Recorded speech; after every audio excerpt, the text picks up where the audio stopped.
o jogo não foi tão bom quanto o de hoje. Foi um jogo com quanto o de ontem. Foi um jogo com menos espaço, com muito erro de passe, com muita falta, muito truncado. No primeiro tempo, sem nenhum lance grande de emoção. Mas o final foi tão arrebatador quanto o de ontem, né?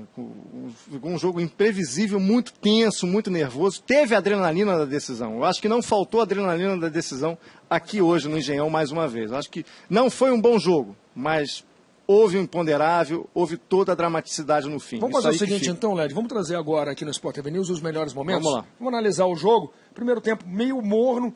Você diria, Led, o Fluminense teve mais chances ao longo dos 90 minutos. Eu acho que o Fluminense jogou mais que o Botafogo. Você diria que o Fluminense jogou mais que o Botafogo? O Fluminense jogou mais que o Botafogo, teve mais posse de bola, teve mais variação de jogadas ofensivas, procurou mais o ataque, teve saída de bola com mais eficiência, errou menos passe que o Botafogo. Não foi uma grande atuação do Fluminense, mas jogou melhor que o Botafogo.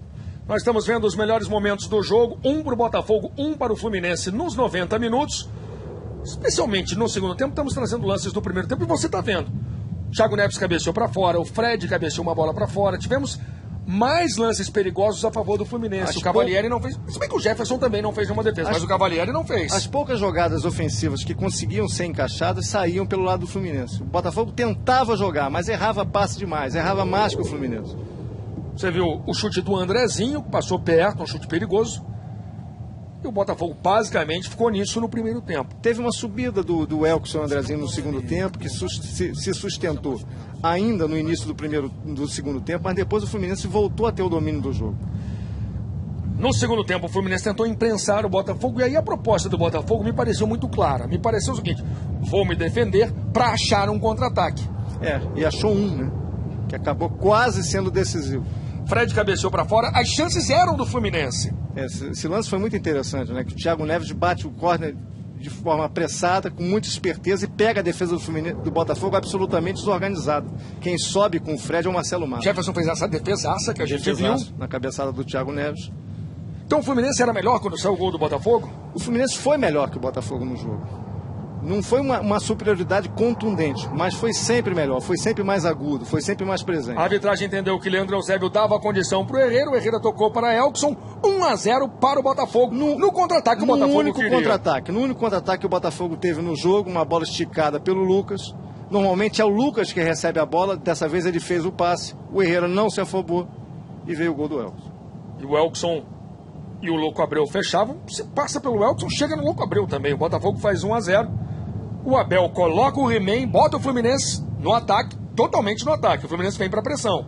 Totalmente. E o Fluminense, claro que ele ficou nervoso com o gol, mas ele continuou em cima, ele não perdeu a sua força. E aí, Leandro Eusébio, no momento, o centroavante. Vem a falha do Márcio Azevedo, que ele dá a condição. Lá do outro lado, do lado esquerdo, ele dá a condição, o Leandro Eusébio recebe e consegue empatar na saída do Jefferson. Márcio Azevedo já havia falhado num lance idêntico, junto também no lance que envolvia o Leandro Eusébio. Falhou 2 vezes o lateral esquerdo do Botafogo em lance de impedimento. Deixa eu saber se o Lino concorda com você ao longo da transmissão. Lino, você achou os 2 gols legais?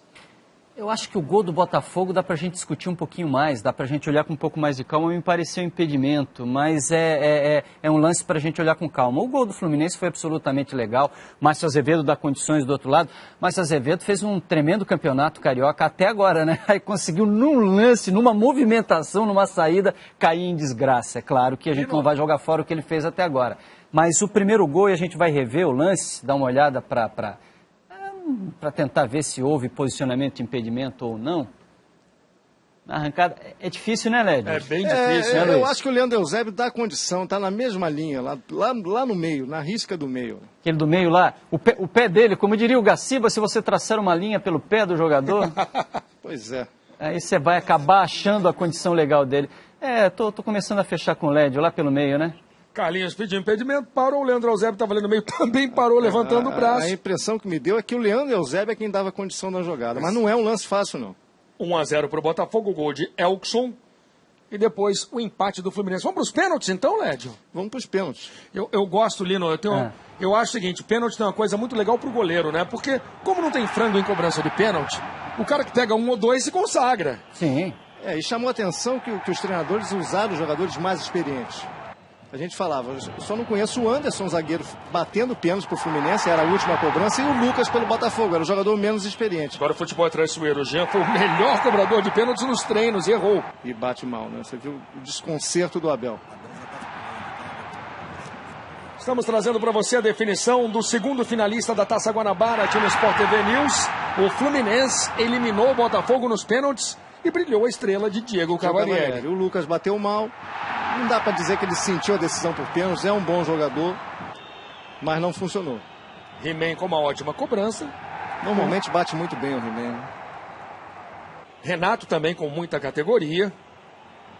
Estamos trazendo para você no Sport TV News as cobranças. O Anderson, que era incógnita, com uma grande cobrança. Aquela cobrança que bate na parede da rede é indefensável. E o louco, foi o que ele fez. E o louco para a defesa do Cavalieri.